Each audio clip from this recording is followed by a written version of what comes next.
Of course I'm a Zimandi. My communication is short, simple, and effective.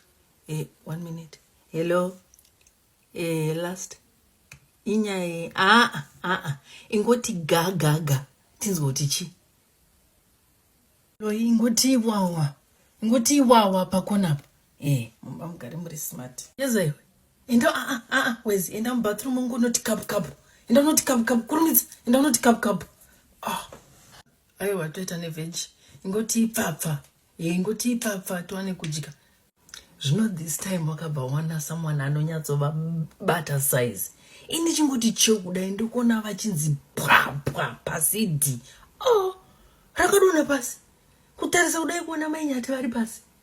Imi gore rino 18.